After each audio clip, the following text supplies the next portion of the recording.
There are 2 types. గ్రాస్‌గా చూడంగానే obese అనొచ్చు. కానీ ఒక వ్యక్తి సన్నగా ఉంటాడు. కానీ అతని పొట్టలో ఫ్యాట్ ఉంటుంది. వాళ్ళని టోఫీ అంటాం మనం. Thin out side, fat inside అని. ఓకే. సో, వీళ్ళలో ఏంటంటే మోస్ట్ డేంజరస్ ఫ్యాట్ ఇది. ఒక వ్యక్తి లావుగా ఉన్నా కేవలం సబ్క్యూటేనియస్ ఫ్యాట్ అంటే చర్మం కింద ఒక 10-12 కేజీస్ వరకు ఇష్యూ లేదు. కానీ అదే పొట్టలో అయితే మనకు 5-6 కేజెస్‌లోనే విజరల్ ఫ్యాట్ ఉంటే ప్రాబ్లమ్ అవుతుంది. ఇంటెస్టైన్స్ చుట్టూ ఉండే ఫ్యాట్ మంచి ఫ్యాట్ కాదు. అక్కడి నుంచి టాక్సిన్స్ ఎప్పుడు రిలీజ్ అవుతుంటాయి. ప్రో ఇన్ఫ్లమేటరీ ప్రోడక్ట్స్ అన్నీ రిలీజ్ అవుతుంటాయి. అలాగే మనకు లివర్‌లో only 50-60 grams fat is more than enough to cause the problem. అలాగే ప్యాంక్రియాస్‌లో అయితే మరీ తక్కువ 5-6 గ్రామ్స్ ఉన్నా కూడా will cause the problem. So, అందుకనే ఈ లైఫ్ స్టైల్‌లో మనకు స్ట్రెస్ ఎప్పుడైతే ఉంటుందో ముఖ్యంగా పొట్ట చుట్టూ ఫ్యాట్ చేరటానికి మనకి స్టెరాయిడ్స్ అనేవి రోల్ తీసుకుంటాయి. స్లీప్‌లెస్‌నెస్ ఉన్నా, స్ట్రెస్ ఎక్కువ ఉన్నా, మన life style whatever it may be అంటే అతను ఎంజాయ్ చేస్తూ చేయొచ్చు. కానీ దిన కార్యక్రమాలకి అంత సూటబుల్‌గా లేదు. మన బాడీ డిజైన్ చేసినట్టు లేకపోతే ఇండైరెక్ట్ స్ట్రెస్ స్టెరాయిడ్స్‌ని ఎక్కువ ఉత్పత్తి చేస్తుంది. ఈ steroids will cause the visceral fat. So, మనం చూడటానికి బయటకి థిన్‌గా ఉన్న లోపల ఫ్యాట్ ఉంటే so they will get this అనమాట. కాబట్టి విజరల్ ఫ్యాట్ అనేది ఇంపార్టెంట్. అందుకే మేము ఏం చెప్తామంటే గెట్ ఎన్ స్కాన్, లివర్‌లో మీకు ఫ్యాట్ ఎంత ఉంది. నెక్స్ట్ ఇంకా మోర్ డెఫినెట్‌గా తెలియాలంటే ఎంఆర్ఐ అబ్డామిన్ చేసుకుంటాం. ఎంఆర్ఐ స్కాన్‌లో లివర్‌లో ఎంత ఉంది, ప్యాంక్రియాస్‌లో ఎంత ఉంది, పేగుల చుట్టూ ఎంత ఉంది. సో, దాన్ని బట్టి అతని లైఫ్ స్టైల్ మాడిఫై చేసుకొని డైట్ అనేది మాడిఫై చేసుకుంటే definitely they will be benefited. And exercise is must for the diabetes. ఈ ఎక్సర్సైజ్‌లో మనకు ఉన్న కాన్సెప్ట్ ఏంటంటే వాకింగ్ చేస్తే చాలు అని అనుకుంటాం. బట్ గ్లూకోజ్ ఎక్కడ మ్యాక్సిమం యూటిలైజ్ అవుతుంది? మజిల్‌లో.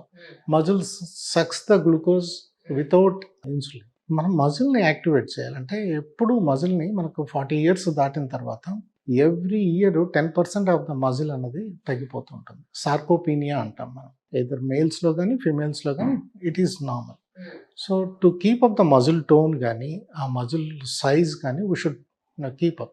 సో, కాబట్టి మనకేంటంటే ఏరోబిక్ ఎక్సర్సైజెస్తో పాటు డెఫినెట్గా వెయిట్స్ అన్నది చేయడం చాలా ఇంపార్టెంట్. మస్కులర్ ఎక్సర్సైజ్ అన్నది. సో, దానికి మనం చేసినప్పుడు ఏంటంటే బాగా గ్లూకోజ్ యూటిలైజేషన్ ఉండి షుగర్స్ కంట్రోల్లోకి వస్తాయి. అలాగే ఇన్సులిన్ లెవెల్స్ కూడా బాగా తగ్గిపోతాయి బాడీలో. డాక్టర్స్ ఇంత నాలెడ్జ్ ఉంటుంది కదా, తెలిసి అసలు మీరు ఇంకేం తింటారు సార్ ప్రశాంతంగా? సో, యాక్చువల్లీ ఏంటంటే ఇవన్నీ తెలియటం వల్ల ఒకప్పుడు ఏది పడితే అది తినేవాళ్ళం. ఈరోజు ఏంటంటే రియల్ ఫుడ్స్కి వస్తున్నాం. ద సింపుల్ ప్రిన్సిపల్ వచ్చి మాకు చెప్పేది ఏంటంటే మీ అమ్మమ్మ గారు కానీ తాతయ్య గారు కానీ మీరు తినే ఫుడ్ని రికగ్నైజ్ చేస్తే అది రైట్ ఫుడ్ అని అర్థం. వాళ్ళు రికగ్నైజ్ చేయలేని షేప్లో ఉంటే మాత్రం అది వర్స్ట్ ఫుడ్ అని అర్థం. వాళ్ళకి ఈ పిజ్జాలు బర్గర్లు తెలియవు కాబట్టి అది వర్స్ట్ ఫుడ్. ఇందాక మీరు మినపప్పు అంటే ఇడ్లీలు దోశలు కూడా మీరు పిండి పదార్థమే అన్నారు. కానీ మినుము యాక్చువల్లీ చాలా మంచిది ఒంటికి అంటారు. మినుములు తక్కువ వేస్తున్నాం, రైస్ ఎక్కువ తీసుకుంటున్నాం. అందుకే నా పేషెంట్స్కి ఎవరైనా దోశల గురించి చెప్తే నేనేమంటున్నానంటే టోటల్గా మినుములతో చేసుకున్న దోశ తినండి. సో, అంటే అవన్నీ ఫెర్మెంటెడ్ ఫుడ్స్ అయ్యి. బట్ ఇవన్నీ ఏంటంటే కార్బ్ అనేది డామినేట్ చేసేస్తుంది.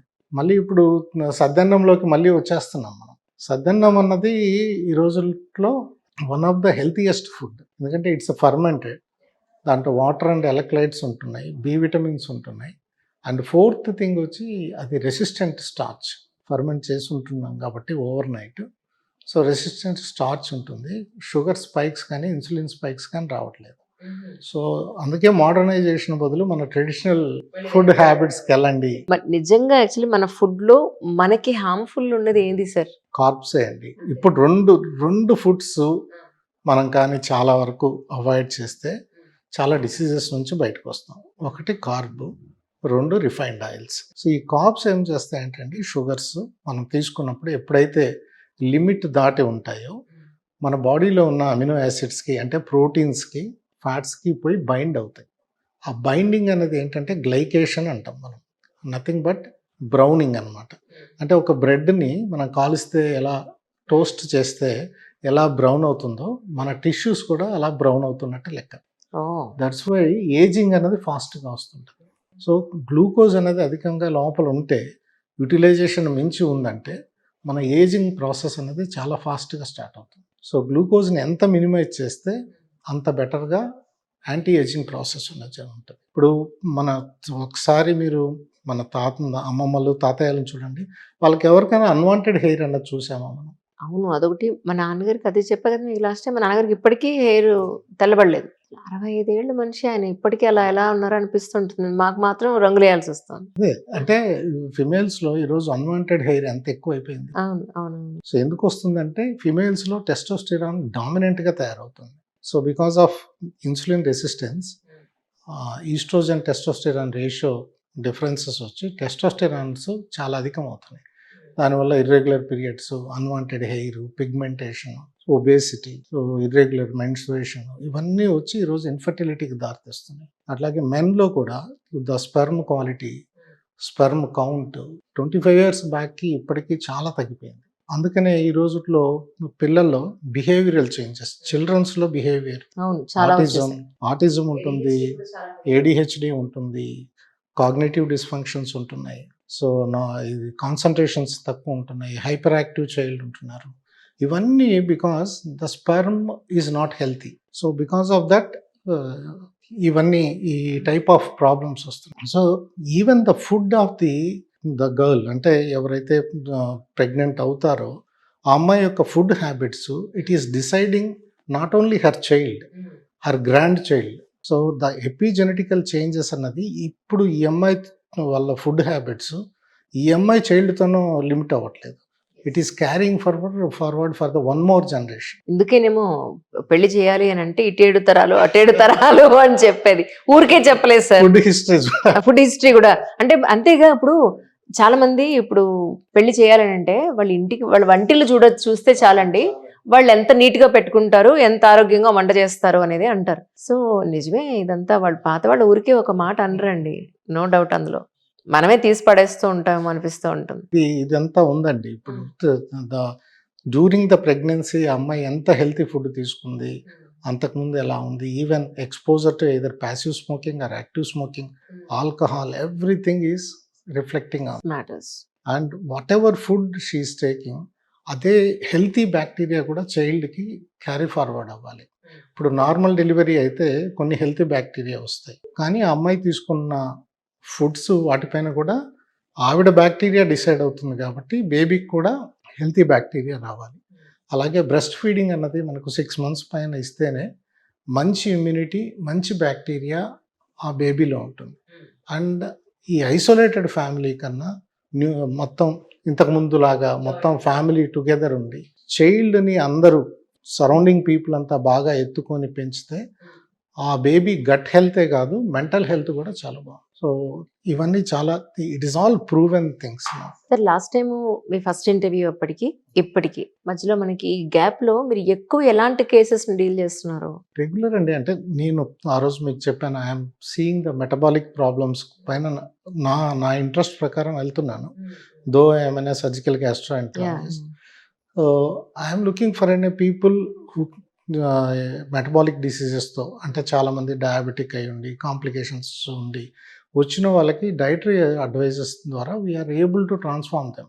4-5 మెడిసిన్స్ ఇన్సులిన్ పైన ఉన్న వాళ్ళని కూడా we are able to bring back to the at least single medicine, lesser complications. అంటే మాక్సిమం సర్జరీ పాయింట్ ఆఫ్ వ్యూలో కూడా ఎక్కువ ఏ టైప్ ఆఫ్ సర్జరీస్ చేస్తారంటే ఏం చెప్తారు sir?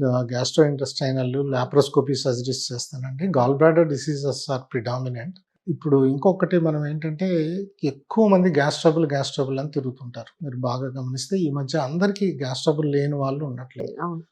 Basically it is also comes again to the food అనమాట. ఫుడ్తో పాటు మన ఇంటెస్టైన్లో ఉన్న బ్యాక్టీరియా. సో ఒకప్పుడు బ్యాక్టీరియా గురించి మనం అంత అవగాహన ఉండేది కాదు. ఇప్పుడు స్టడీస్ అన్నీ ఏం చెప్తున్నాయంటే bacteria is the deciding factor. ఇప్పుడు మన బాడీలో అంతా 10 to 20 trillions కణాలు ఉంటే మన బాడీలో ఉండే బ్యాక్టీరియా 100 trillions బ్యాక్టీరియా. మన జీన్స్ కన్నా వాటి జీన్స్ అనేవి అధికంగా ఉన్నాయి. సో మనలో ఉన్న బ్యాక్టీరియా మంచిదైతే, అంటే మన ఓల్డ్ జనరేషన్స్లో ఉన్న బ్యాక్టీరియాలో చాలా మంచి బ్యాక్టీరియా డిసప్పియర్ అయిపోయాయి. ఇప్పుడు మనకి only fewer bacteria we're surviving because we're not taking any healthy foods. Bacteria కూడా ఒక మంచి ఫైబర్ అనేది ఫుడ్, ఫర్మెంటెడ్ ఫుడ్స్ అనేవి దానికి హెల్ప్ చేస్తాయి. మనం తీసుకుంటున్న high sugary foods, processed foods, ఈ refined oils, it is entirely damaging our gut bacteria. అది మన మూడ్ని కూడా ఎఫెక్ట్ చేస్తుంది. ఇప్పుడు చాలామంది గ్యాస్ ట్రబుల్ అంటారు. గ్యాస్ ట్రబుల్ అంటే పొట్ట సంబంధించిన కంప్లైంట్స్ ఉండాలి. But they are complaining neck pain, headache, migraine is also linked to that. And autoimmune problems అన్నీ కూడా గట్తో లింక్ అయి ఉన్నాయి. మన గట్ బ్యాక్టీరియాని సేఫ్ గార్డ్ చేసుకోవడం చాలా ఇంపార్టెంట్. అందుకనే ఇప్పుడు ఈవెన్ డెలివరీస్ కూడా prefer normal deliveries, use less antibiotics and advise the pregnant women not to take any medications and not choose any healthy food అని చెప్తున్నది అందుకే అనమాట. సో మన గట్టే మన ఫ్యూచర్ని డిసైడ్ చేస్తుంది.